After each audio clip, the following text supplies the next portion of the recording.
Hello and welcome back to the Novice Lumberjack, where it's a wee bit nipply out there. Top of the morning to you, lads and lasses. It's a brisk morning, about 38 degrees. Don't you worry, I'm not complaining. Because I know some of you folks up in the north are really cold. Me down here in Atlanta, not so much.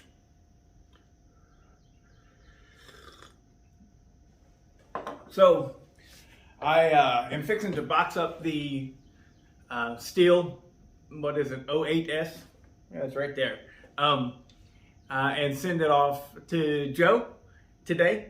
And I'm actually going to send some axe heads to, I hate that I forgot his name. I know it's Diamond something. Anyways, he's going to hang some axe heads for me. He's got a fun little channel. He's got honeybees, and I'll put the name of it up here. I think it's called Diamond Homestead. I don't know. I better shut up or I'm going to get it wrong. I'll put it on the screen. So anyways, I got an email from you, Joe, that was talking about that, some chainsaws. I don't want to give anything away because of what I'm about to talk about in this video. And horsepower numbers were mentioned, and it made me think of something. Just simply made me think of it, and I thought it would be good to put this out there on the channel. So I think there's a lot of confusion. Well, maybe not a lot, but there's some misinformation or misguided truths about dyno results. And don't get me wrong, I love dyno results. I love them. They downright make me moist. They're the greatest thing ever. And the only problem that what I'm getting to is that a lot of people don't take them for what they are. All they are is numbers to showcase, to help you make improvements. Okay? So we all know that back in the day, with our muscle cars and things like that, it was a known thing for manufacturers to underrate their engines. Like the 425 Hemi is probably the most well known. They said the 426 Hemi. I'm sorry. The 426 Hemi was rated at 425 horsepower. And everybody's like, oh, it could produce more than that. Some people say it produced over 500. Some people are like, no, that's right on. Whatever, but there's a controversy with it. Same thing with the small block 340. And Chevy did it too with their the 302 that they put in the Camaros for the, I think they did that for the IROC racing. I'm not sure, but point is manufacturers would underrate those engines, and so if you were to go off the dyno results alone, then you would have different thoughts of what that engine was capable of. Well, it's a little bit different than what I'm talking about. What I'm wanting to bring up is the Husqvarna stock numbers. All right. Now we all look at these numbers. If you don't, you should be, because if you're watching this channel, you enjoy chainsaws. And Husqvarna flat out puts out their horsepower ratings right there on their website. You can look at every individual saw, and you can go to the specifications, and they've got listed there how much horsepower they put out. And I believe Steel does the same thing. I know that you can get horsepower numbers. I don't know if they're specifically on their website, but I assume they are. If Husky's doing it, Steel's probably doing it too. What we're looking at specifically, we're going to look at the 550 XP Mark II. And Husqvarna has that rated at 4 horsepower. I've got all my numbers written down right here on the table if you see my eyes going down there. So Husqvarna has it rated at 4 horsepower, right? Everybody knows that that's a good running, strong 50cc saw. Nobody's going to argue against that. There might be somebody out there that enjoys something else more. That's fine, whatever.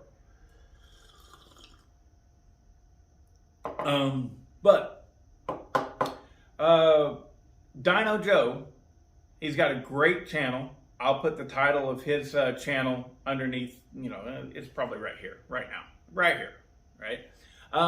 He's got a fantastic channel, and if you haven't checked it out yet, you should do so. The reason I like his channel so much is because he's actually putting numbers to the builds that he makes. A lot of people will make a saw, build a saw, and then just go out and put it in wood, and you don't really have anything to compare it to. Like I did that with my 2172 X-Torque John Surratt saw, but it was because the engine was blown to begin with. And so I was repairing it. So I had no way to compare it to itself to see if my work made a difference. But what Dyno Joe does is if he can, dynos it beforehand and then does work on it and then dynos it after. And that is the key to what I am talking about of why dynos results are useful. The result in itself, all alone, without a bar to be measured to, is almost useless. I mean, if you didn't know what horsepower was, if you didn't have any clue, and somebody said, this has 300 horsepower, what does that mean to you? Nothing. It means nothing. But if you have no idea what horsepower is, and they say, this has 300 horsepower, before I worked on it, it only had 250. Now we're getting somewhere, right? So here's the deal, and here was what sparked my little noggin to start turning. And what Joe had mentioned was that someone has a certain 50cc saw with a verified 5.1 horsepower. Okay, not doubting that whatsoever. Anything's possible. And but then there was the comment that the 572 XP, the X-Torque, that's only got 5.5 horsepower. So the idea of taking a 50cc and a 71 or 72 cc's, I think they're 71, but a 71cc saw, and there's only 0.4 horsepower difference, that's amazing, right? Well, here's what you've got to take into consideration, all right? Every dyno is going to be different. Every dyno operator is going to be different. A lot of people don't know this, right? There are going to be variations, and that is perfectly normal. There's nothing wrong with that. What you want is repeatability. So if I run my dyno, which I don't have, sadly, don't get your hopes up. I would love to have one. But if I ran my dyno and I showed the 550 XP got 3 horsepower, does that mean that Husqvarna and their claims of 4 horsepower is wrong? Not necessarily. Husqvarna could be just doing a mathematical equation that summarizes what could be the horsepower. They could have dynoed 100 saws and they figured 4 was the average. They could have had an average of 4.3 and they said, let's just go on the safe side and do 4. Whatever it is, that is their number. Right? Joe, on the other hand, I've seen 2 dyno results from him. One of them has the 550 XP at 4.38 horsepower, and another one has it at 4.75 horsepower. That is a big difference between the Husqvarna's claimed 4 horsepower. Who's right? Who's wrong? Who cares? Who cares? Is it possible that Joe had 2 extremely good running 550 XPs? Yeah, it's possible. Is it more probable that him and his machine is slightly different than whatever Husqvarna is using, yes, that's more possible. Because what you want to look at horsepower dyno results for is to see the difference between. So what he did an old test that I have seen where he had a stock 550 XP that had 4.38 horsepower. Now explain this however you want. It doesn't matter. What matters is after he modified it, he got 5.3 horsepower. So what you're looking at there is the same dyno, same dyno operator, and a difference of 21% increase in power. That is how you should look at dyno results. Now I know it's fun to look at and everything and go, oh, but this is this and this is that, and there's nothing wrong with that. I do that too. I do it too.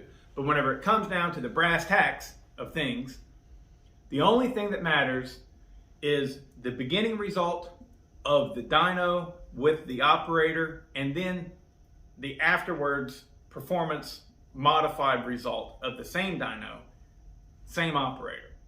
That's what matters. And you look for, he gained 0.92 horsepower. That's almost an entire horsepower, right? Out of a machine that didn't even make 5 horsepower, right? So that's a big deal. That's a big deal, and you're looking at a 21% increase. So those are the numbers that you want to look at. Or if you are comparing saws, you have to do it on the same machine with the same operator. Otherwise, you're just pissing in the wind. It doesn't matter. It doesn't matter that Steel claims X horsepower. And it doesn't matter if Husky claims X horsepower. If they're both done on different machines, you can't measure them against each other. So it's useless. It's futile, right? So speaking of, prime example of this is I'm almost 100% certain that Steel has their 261C. They have it listed as 4.1 or 4.2 horsepower, slightly more than 4 horsepower. Husky has theirs listed at 4 horsepower, the 550 XP, right?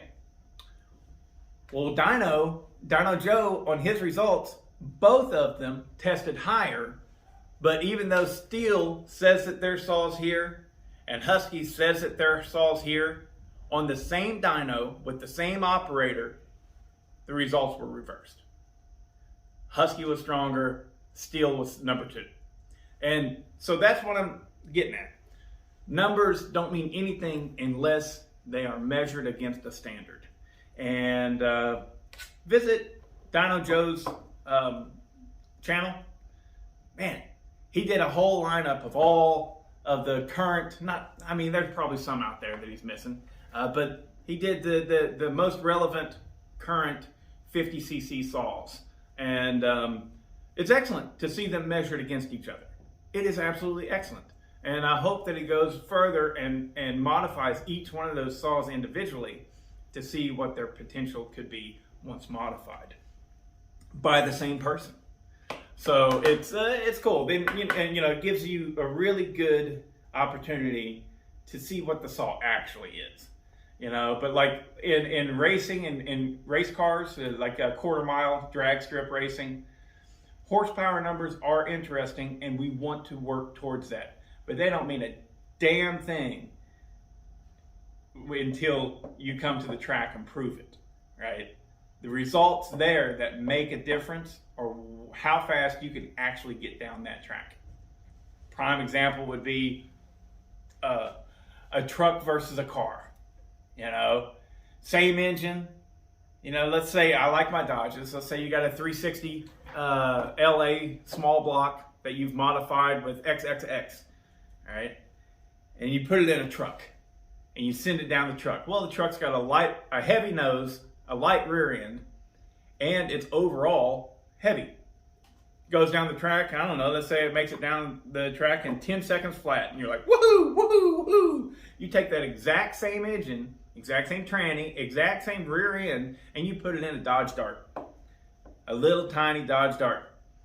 You're going to go down that track a lot quicker. You're not going to get nearly as much wheel spin, and you're not heavier. You're not nearly as heavy, and you're going to make it down the track in, I don't know, 9.2 seconds. Same engine, same power, but how it's delivered makes a big difference. So anyways, I hope you enjoyed the video. It's nothing but more than me rambling. I get that. But yeah, check out that Dyno Joe's channel, because I love horsepower results. But you've got to take them with a grain of salt. If it's just a number and there's no standard for it to be measured against, then it's just a number, right? So, so the 51 or the 50cc saw that had a verified 5.1 horsepower rating.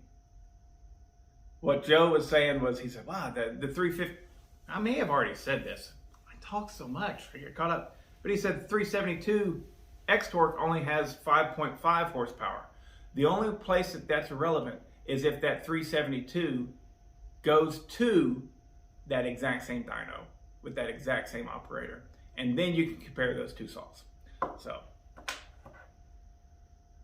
I'm really enjoying all the comments from you guys. I mean, it's cool. And you know, I've got very few dickheads. Most people are either just fun or genuinely enthusiastic like I am about these saws and having fun listening and watching and stuff. Trust me, I watch all kinds of people too, man. And I know what it's like to, I'm glad that some of you guys seem to really enjoy how my personality comes off on screen. That it makes me feel great. I love that, because I know how I feel whenever I'm watching a lot of people. Man, I've really been liking John's custom saws. You've got a cool, kick-ass personality, and the more you let it show, the more fun that we have as viewers. Everybody loves Buckin. I mean, what bad can you say about that guy? All right, you know, he's good at what he does. He seems to be genuinely excited, and that makes me excited.